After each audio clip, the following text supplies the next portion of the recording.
The कहानी शकुंतला और दुष्यंत की प्रेम कथा।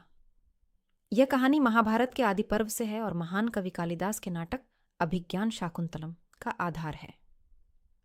यह प्रेम, वियोग और पुनर्मिलन की एक क्लासिक कहानी है।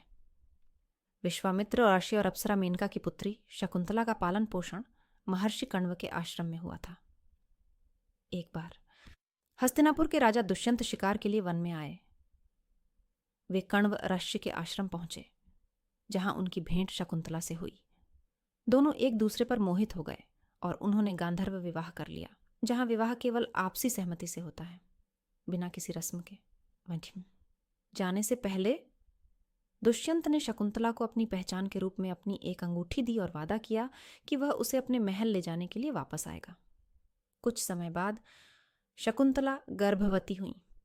एक दिन जब शकुंतला अपने पति के ख्यालों में खोई हुई थी, तब दुर्वासा ऋषि उनके आश्रम में आए।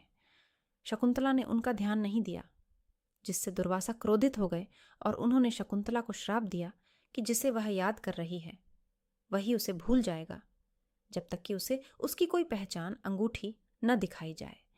शकुंतला गर्भवती होने पर दुष्यंत से मिलने उनके महल गईं।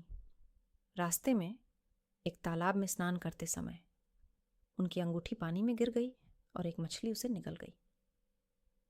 जब शकुंतला दुष्यंत के दरबार पहुंची तो श्राप के कारण दुष्यंत उन्हें पहचान नहीं पाए और उन्हें अस्वीकार कर दिया। टूटे दिल के साथ शकुंतला एक अर्षि के आश्रम में रहने लगी और उन्होंने एक पुत्र को जन्म दिया, जिसका नाम भरत रखा गया। कुछ समय बाद एक मछुआरे को वही मछली मिली जिसके पेट में दुष्यंत की अंगूठी थी। मछुआरा अंगूठी राजा दुष्यंत के पास ले गया। अंगूठी देखते ही दुष्यंत को सब कुछ याद आ गया। पश्चाताप से भरकर दुष्यंत शकुंतला और अपने पुत्र भरत को खोजने निकले। कई वर्षों बाद वे भरत को एक शक्तिशाली बालक के रूप में खेलते हुए मिले और फिर शकुंतला से उनका पुनर्मिलन हुआ। भरत इतने पराक्रमी हुए कि भारत देश का नाम उन्हीं के नाम पर भारतवर्ष पड़ा। यह कहानी प्रेम, नियति और पहचान के महत्व को दर्शाती है।